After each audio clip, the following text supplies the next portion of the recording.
Troy Pennington is our guest, and I'm finding out lots of things about Troy on the show coming up. In fact, Troy, because of his radio experience, got to do morning news for Armed Forces Radio in Vietnam. Good morning!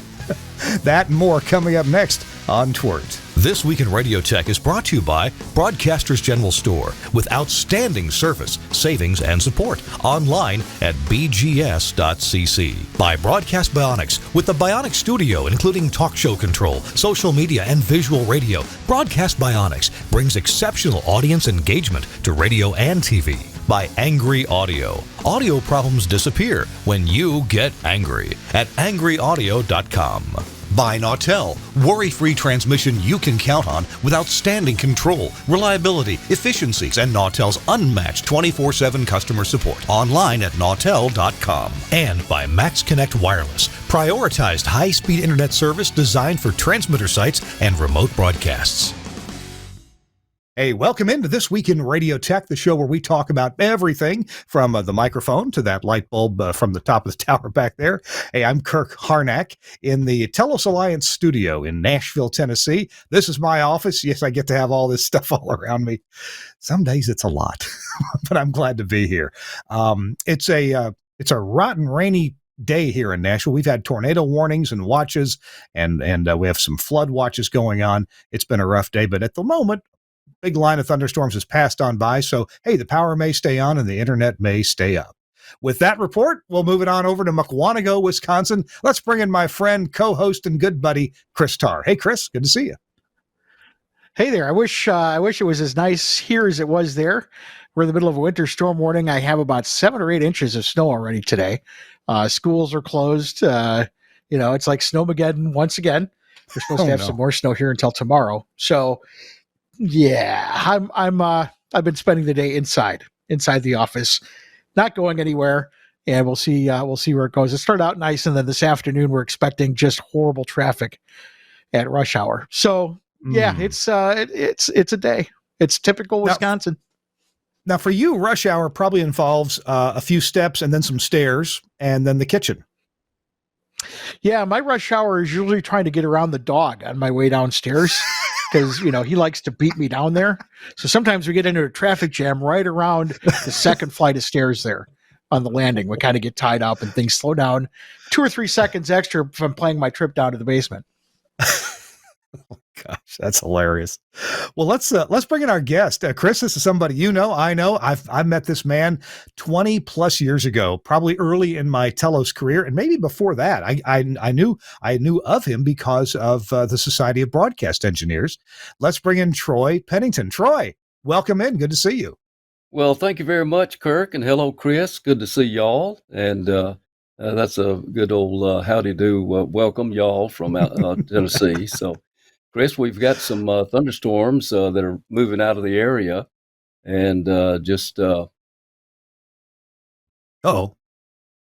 that as a joke. Okay. You got me. You got me. Oh my gosh. I wish I could have taken a shot of your expressions when you said that. Thankfully, though, we hope the worst is over. I mean, man, it got rough there for a while. Rough. Yeah. But I haven't checked I haven't checked the deck yet to see if the umbrellas are still there, but I actually took them down before the storm came. About lunchtime today, I went outside and put some food in the bird feeders and took the umbrellas down off of their posts, so yeah. We'll see how it goes. Well, weather is always something that we talk about. And Troy and I, we talked a little bit before the show, what are we going to talk about, talking points. And we do have a few talking points, but I bet Troy will have some good old Alabama and Tennessee weather stories to tell us about broadcast engineering and maybe even how he learned to be ready for that and deal with it in the aftermath. Right now, though, let's get a quick word about Nautel. Nautel, they've restarted their Transmission Talk Tuesday roundtable events. In fact, just this morning, I got to talk to Jeff Welton. He and I got to spend about an hour together talking about different engineering topics and the Transmission Talk Tuesdays that are coming up. And we've got one coming up this coming Tuesday. That's the 21st of February. You need to go to nautel.com/webinars to register. and then click on Transmission Talk Tuesdays. Easy to register. Just fill it out. And this Tuesday, it's going to be about spectrum analyzers. And the guest speaker, the guest expert about spectrum analysis is Adam Middlecoop. Adam Middlecoop, he's a Nautel customer, and he's a service technician for broadcast facilities. So I'm signed up for it, and I hope you will get there too. Chris, I know that you enjoy these things every now and then. What's been a good topic that you've enjoyed from Transmission Talk Tuesday?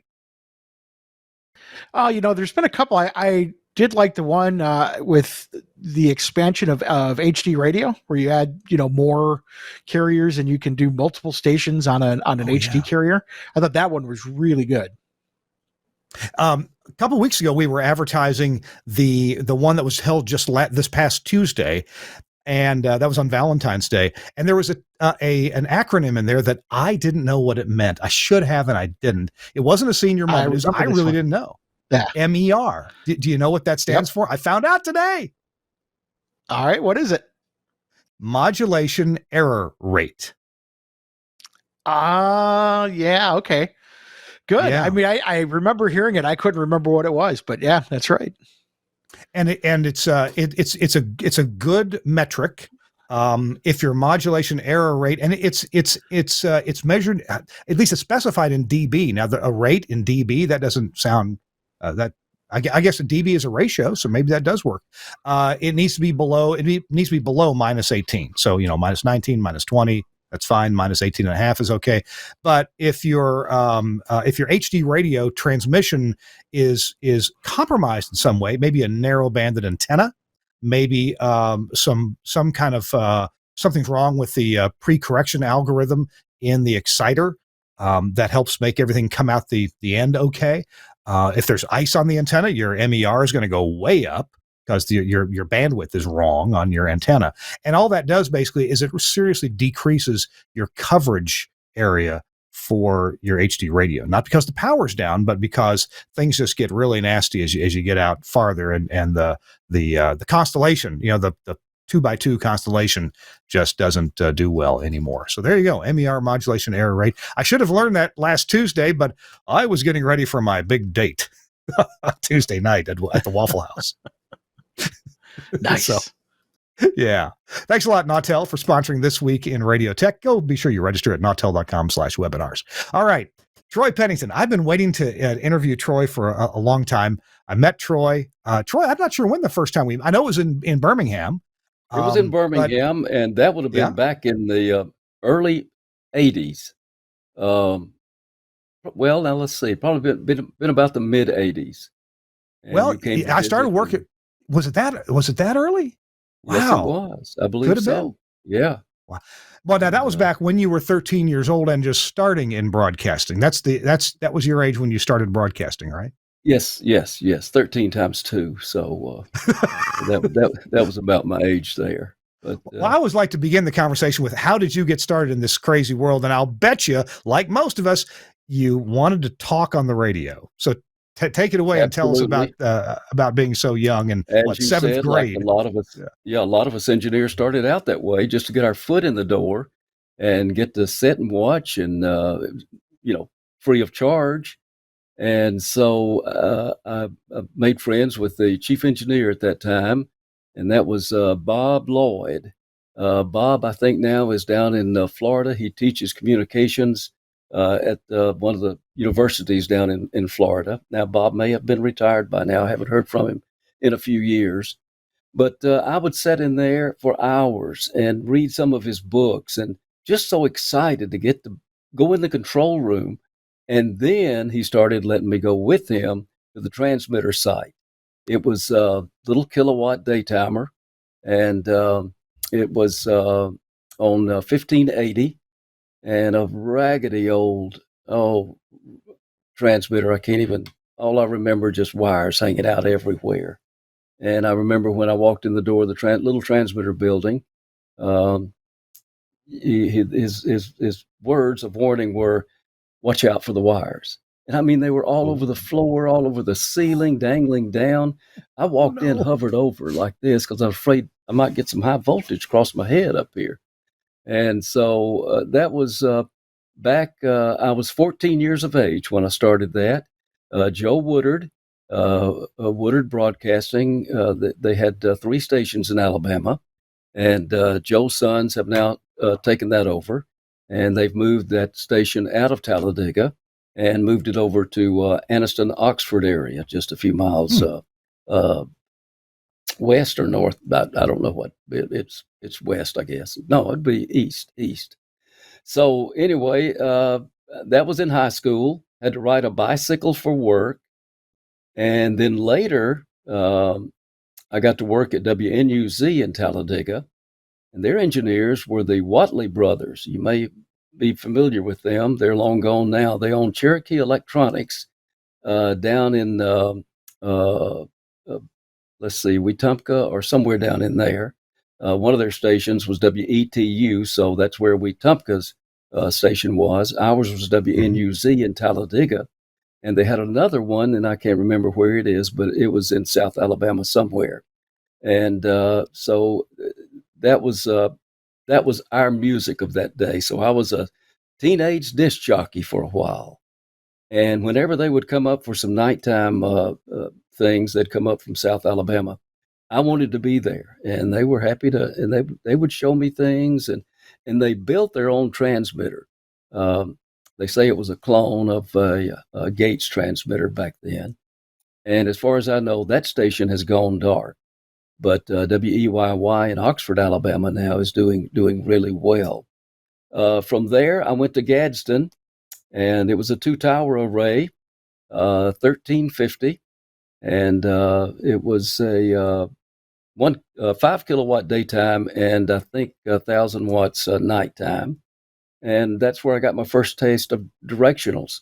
I went through that, what was it, that Carl Smith school on directionals. I went through there and came back and had an old BC5P.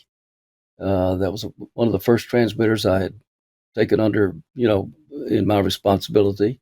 I wasn't the chief engineer then. We had a great chief engineer, Hadley Williamson. And Hadley taught at the Gadsden Trade School. He taught electronics there, was an excellent engineer, and spent a lot of time in electronics in the military service in World War II. So I spent a lot of time with him, learned monitoring points, proofs, skeleton proofs, full proofs, partial proofs, and proofs. So, and of course the annual audio proofs you had to do, and that was a headache, especially when you had somebody had to be at the station and you had to be at the transmitter, and used that equipment for that, and then they did away with that. Then we got an MW5, and oh my goodness, MW5. That was interesting. We had 3 of them in Gadsden, and the one at Big Wax, 570, 5 kilowatt, big one down there with towers in the river, it caught on fire one day. And so they came out with a lot of these modifications. So I went through modifying that old MW5, and I've had an exciting career. I mean, sometimes I get emotional, just the wonderful memories that you have in radio. I didn't mind 24/7, 7 days a week. I loved it. Loved getting out and going in, rain, snow, sleet, whatever. After Gadsden, I went to Cox Radio in Birmingham, WZZK. That was a winner in the market down there. It set up, what's that world's record company that rates things, the world's biggest motor. Guinness. Yeah. Guinness, yeah. We had their most numbered number 1 books that they had on record for a radio station. So that was interesting. Birmingham was my first. The saying was, if you were in radio in Alabama and you had an opportunity to go to Birmingham, you knew right then and there that you made the big time. I never will forget, in one of the studios they had, if you want to be in the New York market, sound like you already there on this station. and it did. It was very impressive. WSGN, we later bought that. I think when I started, it was New City, or actually Katz, New City, and then Cox. I don't think there was another one, but it was all the same Cox family. Great company to work for, just a wonderful.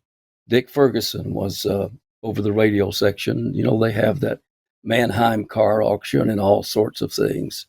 So I learned a lot there, and that's when I got involved in SBE. And we're gonna put a pause on it just right there, because I want to hear about the SBE involvement, because obviously you went over the years from a fresh, brand new, wet behind the ears member of SBE to eventually the highest position you can have in SBE, voted on by your peers. And that's an amazing thing. We're talking to, let me tell you how you can pause me. Yeah. Let's do that.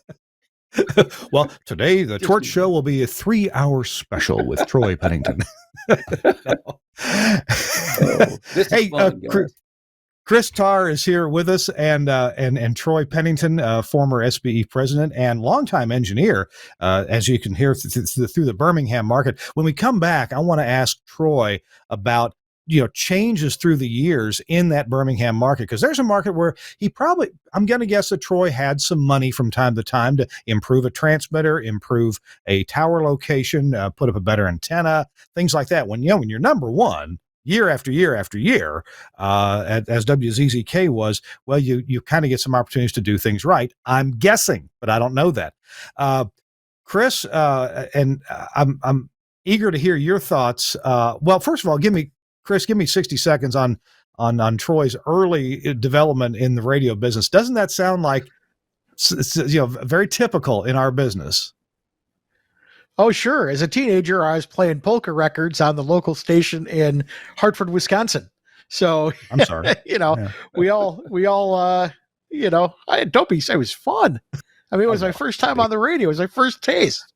And in Wisconsin, polkas are a big thing. So yes. No, I mean, I think a lot of us, especially that have been in this business a while, that's how we got started. We wanted to be on the radio. We were doing that, and we're fascinated by the transmitters and the equipment, and all these other things, and kind of grew up to really appreciate that stuff and want to be able to do that. Plus the money's much better than being on the air. Let's be honest here. So it's real interesting, because I think the people who are really successful and go far in this business have that love, have that radio in their blood, that, as Troy said, don't mind working the 24/7, 365, and, love to be able to go in and solve those problems and fix the transmitters and things like that. I never have a bad day at work. I'll tell you that. That's a topic I want to come back to after we hear some more from Troy about that kind of adrenaline junkie feeling, or at least the feeling that a lot depends on you, and or you maybe know how to fix it, how to make it work, how to keep it running. And I think a lot of us engineers get pride out of that, of having done something or that's challenging. I've climbed towers in an ice storm to get an STL connector back together. Not sure that was the smartest thing in the world to do, but if I didn't do it, we're going to be off there for a week before we get a tower crew down there. So, things like I'm wondering about the motivation, and certainly there's a little bit of adrenaline junkiness involved with that. Hey, it's This Week in Radio Tech. Kirk Harnack here. Troy Pennington is with us as well as Chris Tarr. We're going to hear from our friends at Broadcast Bionics thoroughly in 2023 with the technology of today, and we'll be right back in just a minute. Welcome to the Bionic Studio. The Bionic Studio brings all audience interaction to the fingertips of a production team in radio, TV, and podcast. Our workflow-led system is working 24/7 around the world for small broadcasters and national and international networks. Our telephony module, Bionic Talk Show, allows cost-effective centralization, remote operation, scalability, and resilience across an entire network of stations, but at the same time is used in single-studio self-op environments. Social media curation and activity is now considered a broadcast-critical part of programming. Bionic Social means the studio isn't overwhelmed with a wall of interaction from an ever-growing number of social platforms. We combine SMS, MMS, and email together with a speech-to-text service for listeners using smart speakers.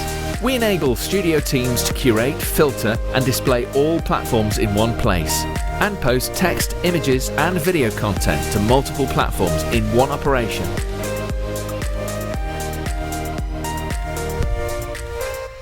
Effortless collection of video content with Bionic Director has helped position some of the world's most successful stations as leaders in viral content, generating appointments to listen and free marketing via retweets and shares.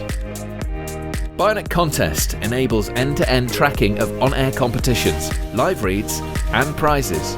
These could be on-air contests, automated SMS entry, or online. Anywhere, and Skype TX for Radio brings high-quality audio and video contribution into the studio with ease. No need for dedicated PCs to run different applications. Everything is controlled within the Bionic Studio UI, and incoming connections are visible to users along with all other platforms. Our codec integration enables connection, algorithm configuration, and directory to a wide range of IP and ISDN codecs. The Bionic Studio, a unique suite of products designed to enable your talent to work smarter. These folks at Broadcast Bionics, I got to tell you, I got to spend most of last week with Dan McQuillan and some other folks, Chris Focci, for example, at Bionics, and wow, a lot to talk about coming up. So stay tuned, through NAB, and probably just after NAB, we'll have Dan McQuillan on the show with some pretty exciting news. All right. Thanks a lot, Broadcast Bionics. Check them out now at bionics.co.uk or bionic.radio. All right, we're here with Chris Tarr, as usual, co-host, and Troy Pennington is our guest. Troy, welcome back in. You've been taking us through some of your early years in broadcast engineering. Like so many of us, you just started hanging out. Trying to learn, what this stuff is all about. You got so excited about going to the transmitter site and seeing that stuff, knowing that very few other people get to see that. Frankly, very few other people probably interested in seeing it, but people like you, me, and Chris Tarr certainly were. I want to explore a little bit about your Birmingham years and what I mentioned about being able to upgrade and upgrade and upgrade. Talk to me about that and how you got to see that through in Birmingham. Those were the best years of my life in this career, in this profession, and to work for a company like that, and to be a part of an organization that had a number one station and then started getting more stations in the market. We wound up with 3 or 4, best I remember. And about that time, I moved on after being there, I don't know, 18 years or so, 19. But it was just, it was family. It was warm. Everything was just great. We moved, we were in the Towers building, and we moved from there down to the Ceridian building atop Red Mountain, just down the hill from where we were at the Towers building. And at midnight, we signed off. First time the station had ever been off the air, except for proofs and things like that. So a bunch of us just got together, and it had been snowing, and we moved everything from that building up to the other with a lot of stuff. Of course, that building down there had already been completed in the newer section, so all we had to do is move some furniture, but we just moved right in just seamlessly, just seamlessly. One story I wanted to talk to you about, I'll get right back to Birmingham, is that my first job, like I said, was with Woodard Broadcasting, and I stayed there for the longest just to get my foot in the door and get to talk to the engineer, get to talk to the people, and get to see how an on-air station really works. And so I got a call one day from Joe Woodard, and Joe said that, Troy, I think we've got a position for you here. And my heart just began to pound. I was so excited, so excited. I pedaled my bicycle so fast. I went through, I was across town. Of course, Talladega is not that big, but I was across town within 5 minutes and bounded up those steps. He had a two-story building there. He occupied the second floor, and I think a auto parts store occupied the bottom floor. And he hired me. It's a daytimer, of course, for the 4 p.m. to sign off time at $1 an hour. And I'm thinking, wow, man, I'm doing this and making some money too. Well, it came about December, and he signed off at 4:45, and he paid me 75 cents for that month, and I think February too. So, but that's one of the funny things when I started up was that. Another thing, and I'll be lengthy on this, but I'll try not to be. But a high school DJ, WNUZ played the music that we kids loved. It was the Animals and the Beatles and all of those, Gary Lewis and the Playboys, those type.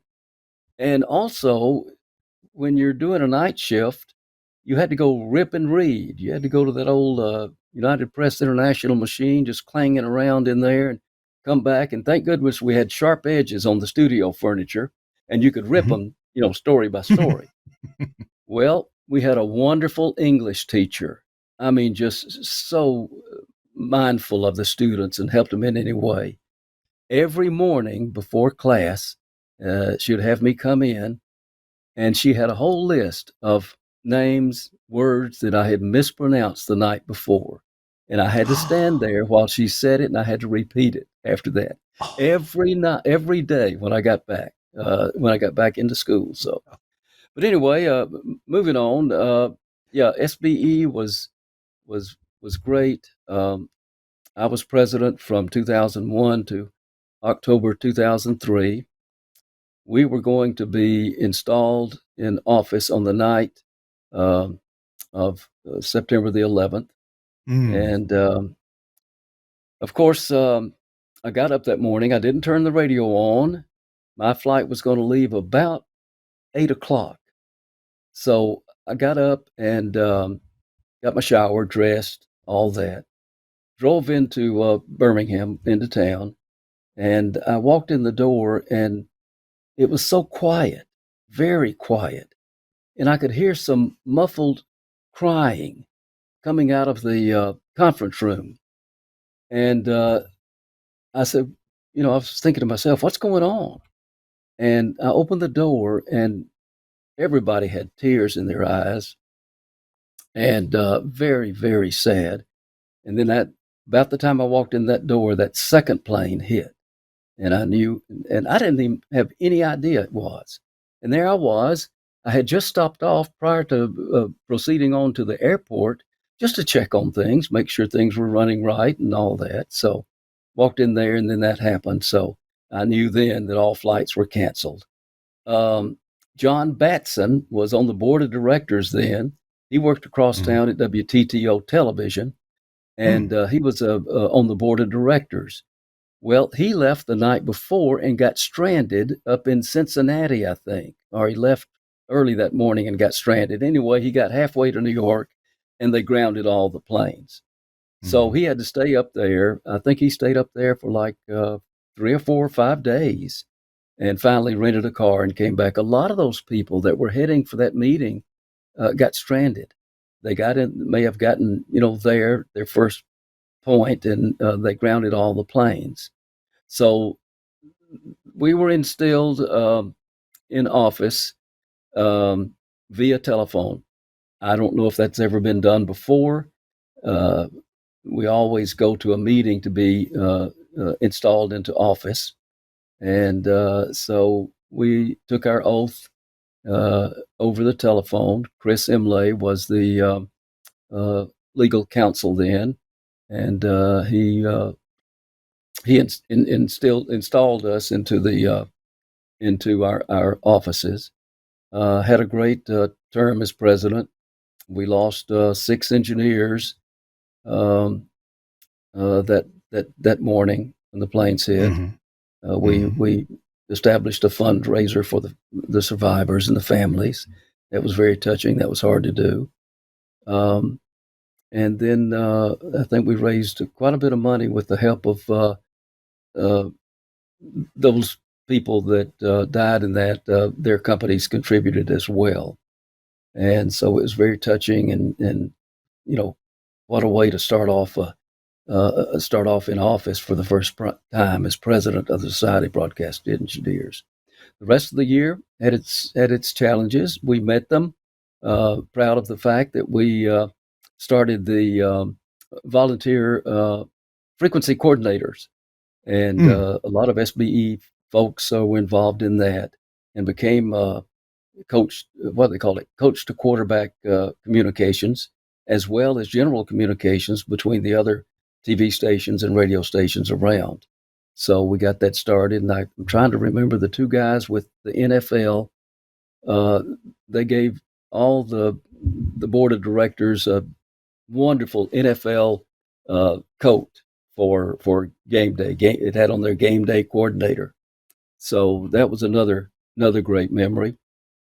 And then just meeting people and getting to travel, staying up late in some of those. Well, Kirk, you probably know, sometimes you can stay up till midnight in these board meetings and some committee meetings. I mean, and beyond midnight. So I feel like I've been through it, but I was happy to get elected. I served on the board of directors.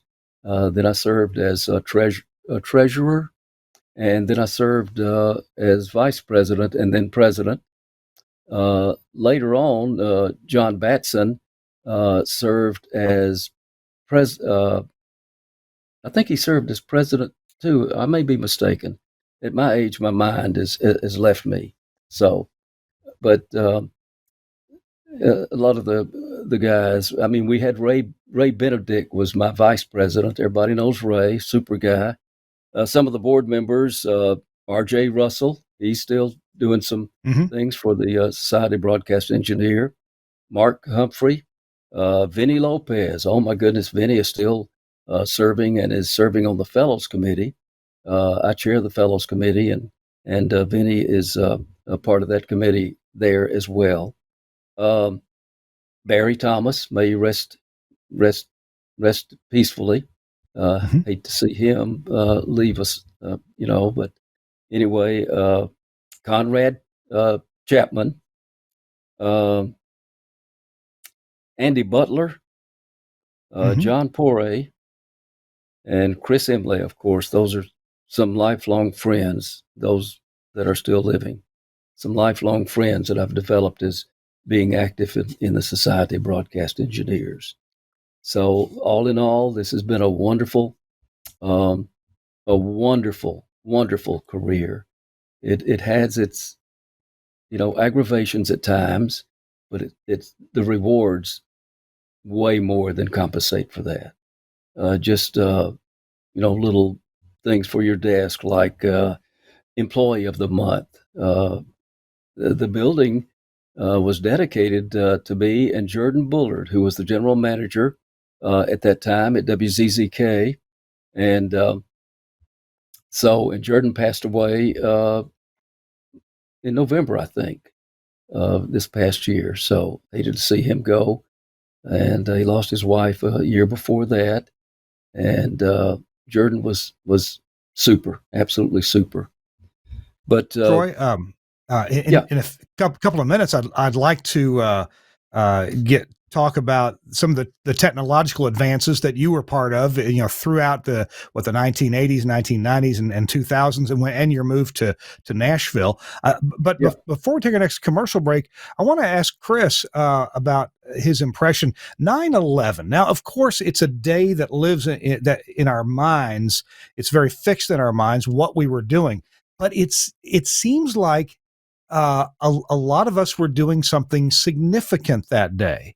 Or maybe, of course, the day has significance because of what happened.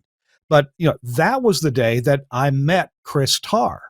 I met him for lunch. It was delayed just a little bit, but Chris had been working all morning. I was visiting Chicago. I was stuck in Chicago, although it wasn't a problem. I was scheduled to meet people all week long. and make station visits. And then I was able to come home just a day late on, I think, the Saturday after all that happened.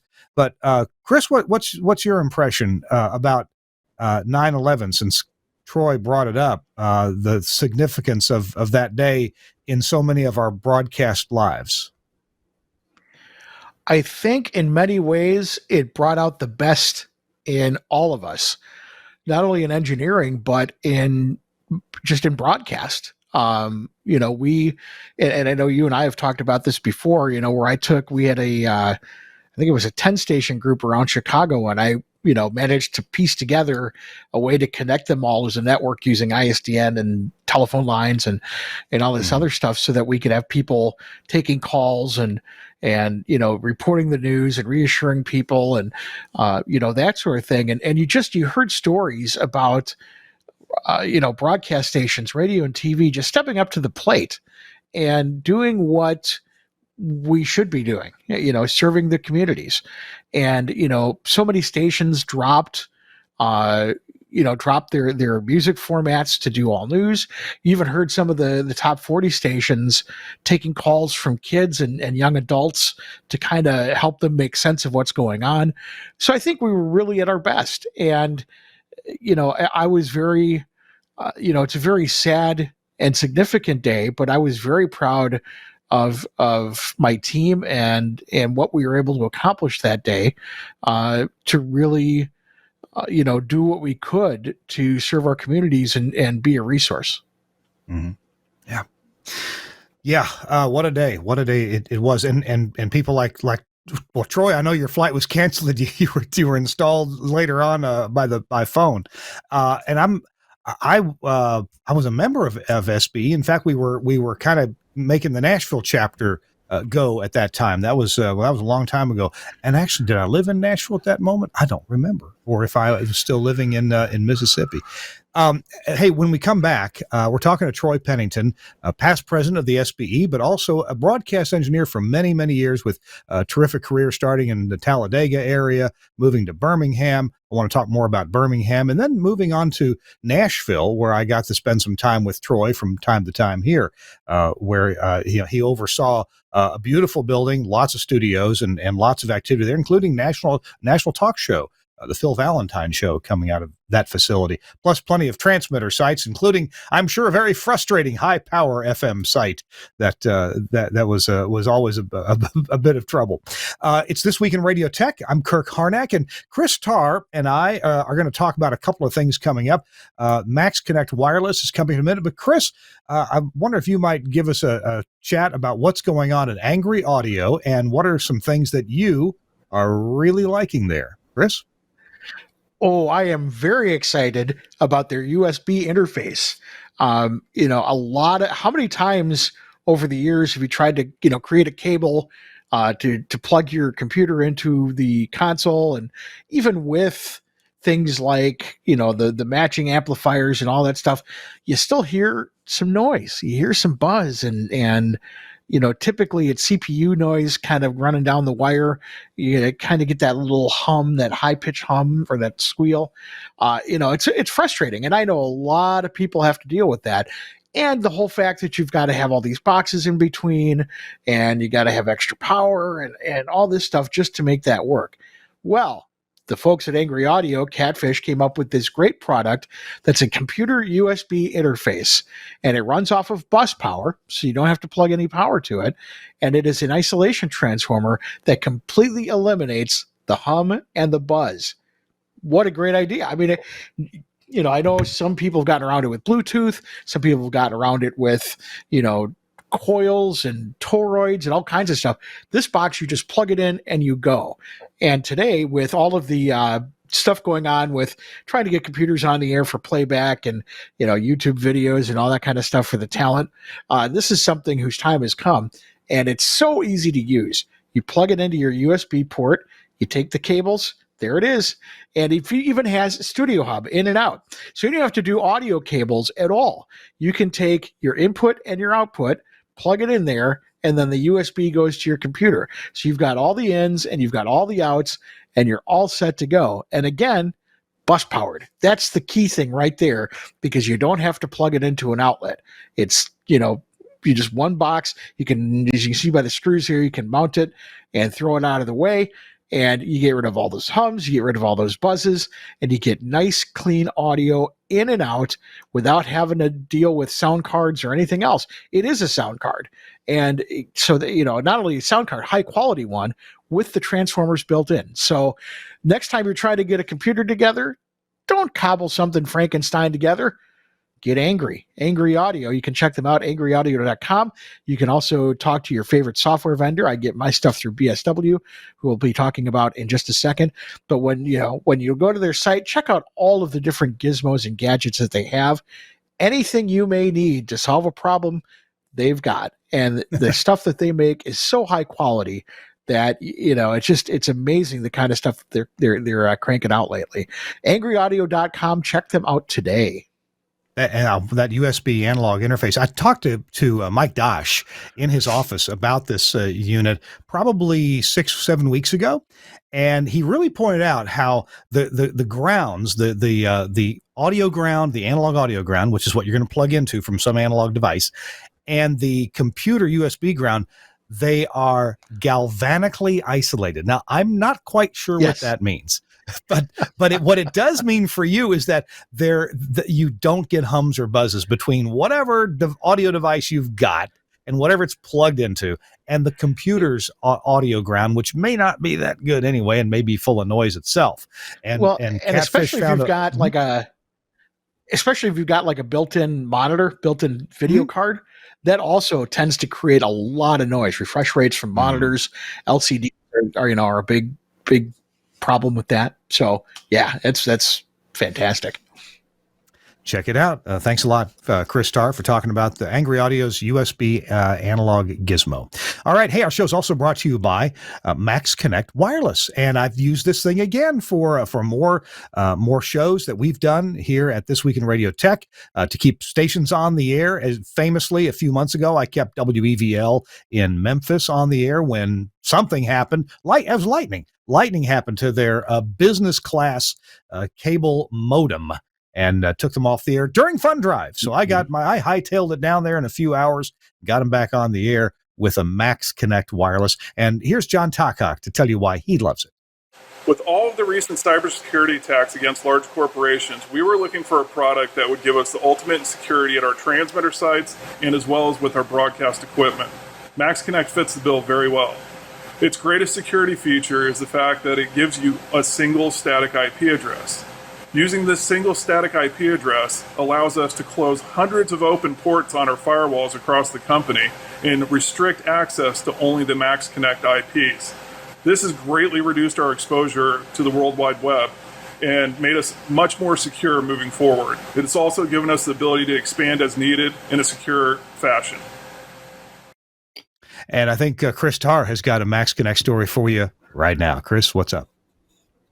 Oh yeah, this is so awesome. So I've got one of my transmitter sites. I have a backup automation system there that rolls, and typically that gets through an IP radio from a different site. We upload the logs and the audio and everything else. Well, that link is down right now, and we were kind of stuck in the water until I remembered that my Max Connect is sitting there, and with the firmware on that Max Connect, I could create a VPN tunnel back to a different station. So I was able to do that and added it to my VPN network for the corporate network that we have. And we were back in business, able to upload logs and audio and everything else through the Max Connect. So that's why I always say it's such a great thing to have in your toolbox for things just like that you never even would have thought of. Typically you're like, an STL or whatever, but this was a situation where I was able to get keep logs and audio synchronized as a backup device through a VPN on my corporate network, all with the Max Connect. Ah, what a great story. Max Connect Wireless. Go to Max Connect. I know it's spelled funny because, everybody, all the names are taken. MAXXKONNECT.com. And you can hook up with any of the major wireless carriers. They all have deals with Max Connect for prioritized data and static IP addresses. You're going to like it. A lot of folks do. Thanks a lot, Josh Bone, for sponsoring This Week in Radio Tech. All right, we're with Troy Pennington's here, and Troy, I want to talk about either technology or your stories surrounding it. Kind of bring us into the last 15 or 20 years or so when you were engineering in Birmingham and then moved to Nashville. I'd love to hear about an improvement, a technology upgrade that were waiting to do, or maybe you were fearful to do and you did it anyway. What have you got to relate to us? Well, there are a number of those, and I'd be happy to share with you. And it's part of the album of experiences that I have in my book of life. So, um, for instance, in Birmingham, we were in the Towers building and had old equipment that had been there for a while. But we had at that time PRNE consoles and PRNE furniture, and it was on the third floor of that building overlooking Birmingham. We had an electronic router even back then. I'd never seen one of those before. That was back, I can't remember how far back that was. And then when we moved down to the other building, what did I say?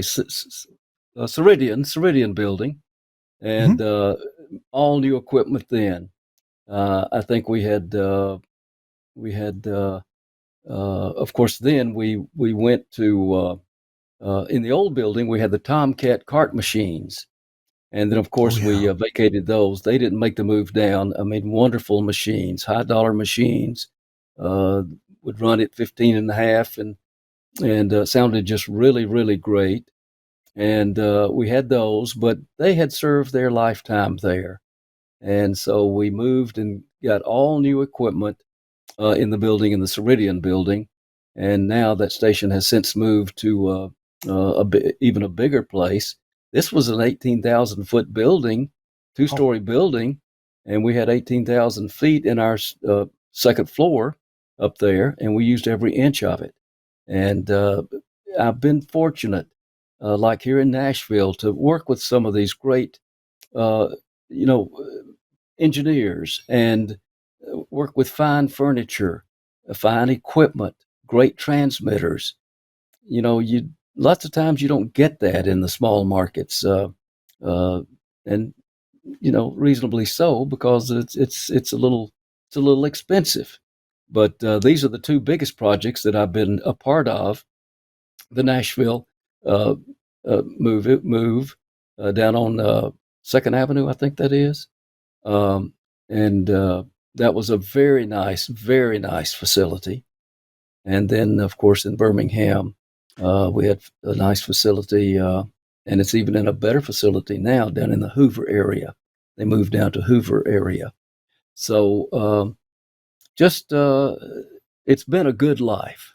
I feel like, what was it, Ralph Edwards, and this is your life. So, but Troy, in Nashville, you guys had two major facilities. You had the Music Row, or you called the Music Row facility, which was your main, multiple studios. You ran a national talk show out of there, and you had a satellite uplink up on the roof. Tell me about getting. Were you involved with the beginning of that when the uplink got installed? Yes. Tell me about that process. What was challenging about that? Challenging was I'd never dealt with anything that big and that heavy. I mean, the dish is huge. And I remember, all I ever did was put up, in my career, the regular receiving dishes. And usually one man can do that, but we had to have a crane to lift that thing up. And they had built just a humongous frame on top of that building that went right into the structure of the building, the skeleton of the building. And we had to put the RF exposure signs up. So had one on the hatch before we got on the roof. You are entering, be RF conscious when don't stand here, don't stand there, that type thing.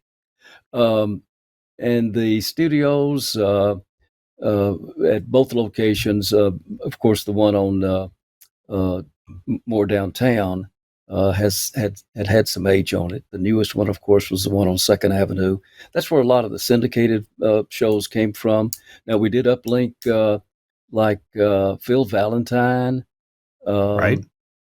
One of the news programs that we originated there that went uplink, and maybe a couple of more out of the downtown one. And Well, that then, on Second Avenue, I always called that the Cumulus Nash facility. It started Nash out with facility, yes. there was a magazine that was edited out of there. Plus, there was that morning show that was done there, and then Yeah. a nighttime show, Nashville Nights, was done there, and then a third, and then plus Kix Brooks did his Kix American, Brooks, yeah. Right. that Top 40 Countdown show. Yeah. Was done from their beautiful studios. Oh my goodness, the Kix Brooks studios. Gorgeous. That was luxurious. Oh yeah. And you're talking about a super fellow. He's just absolutely the best there is, just friendly. I helped him hang his big flat screen TV on the wall in that studio on Second, not Second Avenue, but the one downtown. And what's Music City? Music Circle East. East. That's what it was. Location. Music Circle East. Yeah. And just down to earth, and a lot of fun doing that. So, but like I said, it's I wouldn't take anything for it. It's a great career. There have been a lot of changes now that more corporations are getting involved, and things of that nature. And so a lot of automation, especially during the illnesses that we had during the COVID years. It got to where we were doing every show from individuals' homes. Yeah. And so that was a treat right there. But that got us used to doing shows. And so even after it was safe to come in, some shows never returned. They just did it from the house. The ones that were not the group type shows in the mornings, things like that. So hey, I want to ask you about before we run out of time. I want to ask you about audio processing. I'm going to guess that in your early days of AM radio, processing was nice, and you tried to figure out how to be a little bit louder and nice and sweet sounding. But I would imagine with WZZK and maybe WSGN in Birmingham, you started getting involved with a little bit of processing wars, and then when you came to Nashville, everybody here Nashville's a reasonably loud market. To talk to me about your growth in processing prowess. Well, it started out with the DAP. We had a DAP at one of my studios early on, but then of course we started getting these wonderful devices like your Omnia and those others. So all good products, and what was his name? I can't think of his name now. Had lunch with him one time. Frank Fody or Bob Orban Orban, Bob Orban. Yeah. Yeah. And so it was interesting meeting those, and especially Frank, just a super guy. So, but anyway, I know we're running short. May I share one other thing with you? Please do. Okay.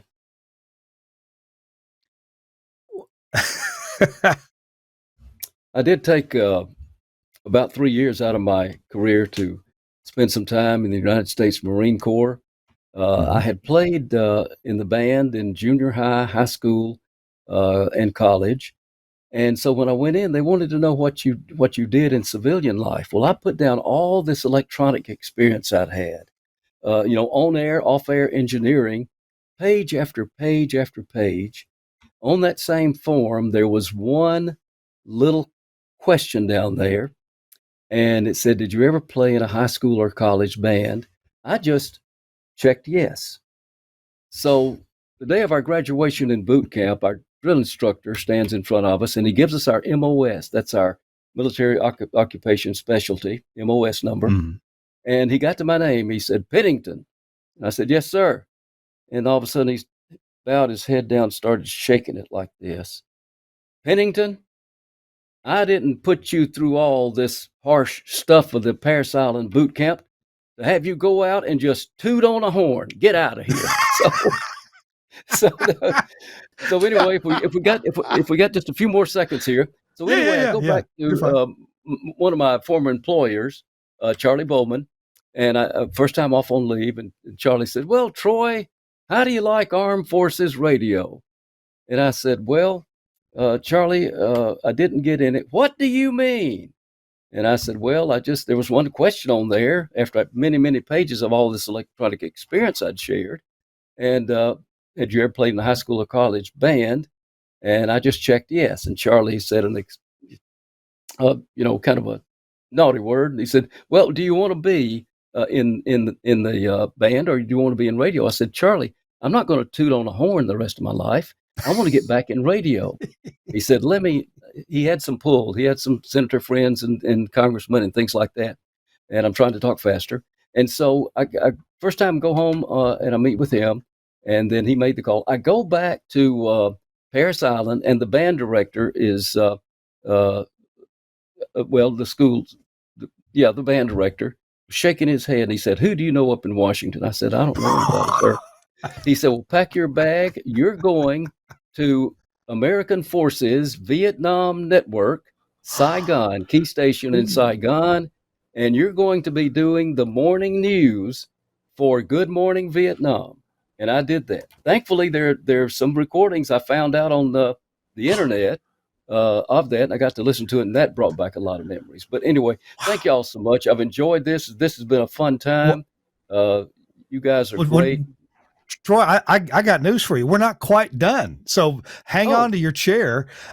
We usually convince Suncast. He's got a hard out time in a few minutes, but we're going to hear one more sponsor and be back. And in fact, what I'd like you to do, I kind of tentatively named this episode Semper Fi with Troy Pennington. And Troy, when we come back, I'd love to hear a little tip from you, and maybe you can relate your feelings and what you've learned in the Marines, Semper Fi, with your broadcasting career, and how you're loyal, faithful to your friends in broadcasting, or something else if you want. We usually get a tip of the week out of our guests. We squeeze one out, and so we're going to try to get that from you here in just a minute.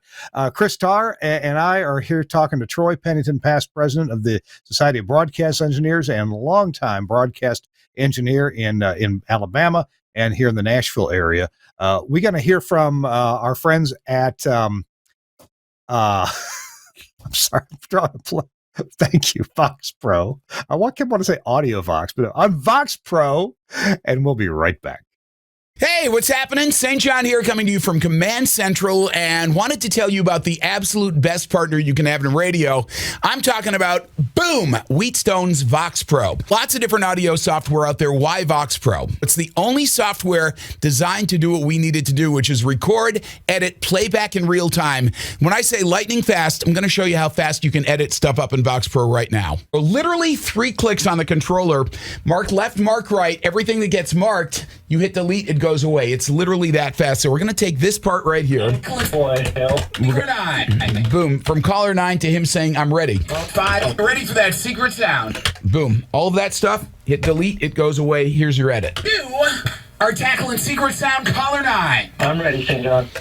One of the best features of version 7, this is awesome. It's effects macros, and you can literally put a chain of effects together so that instead of having to normalize a phone bit and then use noise reduction on it and EQ it and all that, you can literally build a chain. One button, this one's called call right here. I just click that.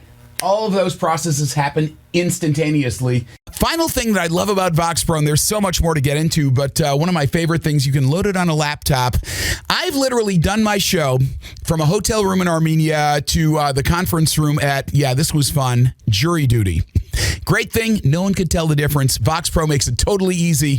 Telling you, if you're looking for the best on-air partner, call my friends at Wheatstone, ask them about Vox Pro, and you will be glad you did.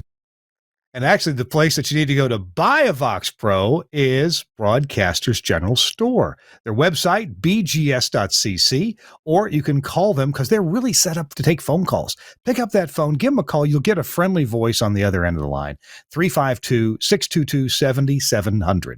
352-622-7700. It'll be a few minutes of your time, very well spent, and we're spending. And hey, I'm looking forward to doing some SBE meetings on the road with my friends at Broadcasters General Store. I think Buck Waters and I are going to head out on the road and head up to the New York City area, and also after the NAB show to the to the Northwest in the state of Oregon. We're going to see some SBE chapters there. So check it out. Thanks, BGS, Broadcasters General Store, for sponsoring this week in Radio Tech. Well, Chris, I have really enjoyed this time with Troy Pennington. It's good to hear such a Southern gentleman talking. And I've never heard Troy say a bad word about anybody. I'm sure he's thought a few bad words about people, but he doesn't. He keeps it to himself. Troy, I wonder if you might leave us with some kind of a tip of the week. What would you like people to walk away from remembering what you said today? Well, you may just want me just to leave, Kurt. So, but anyway, no, I'll stay.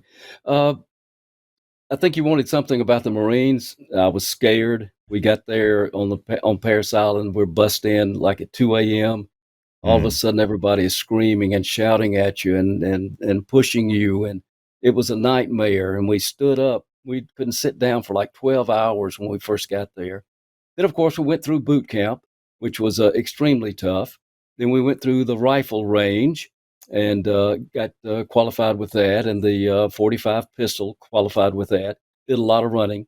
But when I got changed over to the band, we would get to go to watermelon festivals, state fairs, colors, and all sorts of events. And that was good traveling. Lots of times we would fly to these other places. I know we flew up to one of the state fairs up in Springfield, Ohio, and just had a ball up there. Had wonderful people to accompany us once we got there, and just added to my book of fond memories. But anyway, Kurt, if I'm very bashful about talking, so you may have to give me one of these signs, like wrap it up, to let me know.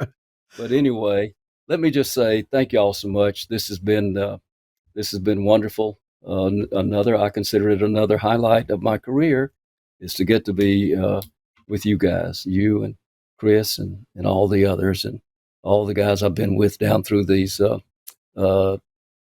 55, 58 years of being in this business. It's been a lot of fun. Thank you all. It thrills my heart, Troy, that you look so positively on your career. And I know your career's been filled with challenges, just like all of us. And you choose to look at a lot of the good things. And I see your posts on Facebook. I know you love to spend time with your grandkids, and and good memories of your time in the Marines and your experiences there, plus radio. Hey, Chris may have a tip for us as well. Chris, you got anything to close us out with? I sure do. This tip is about using a FLIR gun. So basically, one of those heat signature guns. I was surprised at how affordable they've become.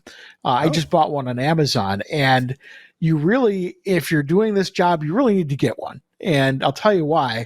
I have a policy at all of my sites for the guys that I work with to run your hand along the transmission line and just make sure that it's not overheating or anything like that. But the same could go for, and you can't really rub your hand on it, but electrical panels and different things like that. And, it used to be you just take the thermometer gun and point it and get the temperature. This will actually show you the heat signatures, and you can move it around the room and see what your transmission line looks like, your electrical boxes, and all that kind of stuff. And again, $200, you can get these online at Amazon. And these aren't, obviously, they're not the FLIR brand that are really good and also very expensive, but these are enough to use as a tool to kind of just sweep your room before you leave at a transmitter site, and just make sure, there's nothing that's really in danger of getting too hot or burning up. So again, that's my tip is, you should have one in your toolbox. Maybe you could send me a link to the one that you got after you did some research. I'd love to share your thoughts on either something you got or something similar. So yeah, shoot me a link on that. You go to Amazon and you put in like FLIR gun, and you get plenty of $1,000 and $2,000 results. So I'd like to see. I'd like to. You know what I'm scared of though is getting ready to leave. Turn out the lights in the transmitter room. Point the FLIR gun around and see a body in the corner, somebody lurking. That wouldn't be cool. No, that'd be a little scary. Oh man. And by the way, if you ever do see Bigfoot, don't get your good camera out. Get the FLIR gun. So you can have as bad a picture as everybody else does. Yeah, there you go. Nice fuzzy little picture. Yeah. Troy, thank you so much for joining us. It's great to catch up with you. We're in the same area. We need to get together and have lunch or coffee or Waffle House or something. You can buy me I'd lunch anytime. So I'll be glad to buy you lunch anytime. yeah, I will do. Chris, thank And you Chris- for yeah. Sorry, Troy. Yep, Chris, thank you too. Good seeing you, Oh. and thank you for having me on. Both of y'all for having me on today. It was a pleasure. Thank you. Indeed. Thanks to Suncast, our producer, for switching today's show. And thanks to Andrew Zarian, the guy with the forethought to create this fine network, the guys from Queens GFQ Network. Appreciate both Suncast and Andrew Zarian. We're going to see you next week on This Week in Radio Tech. Bye-bye.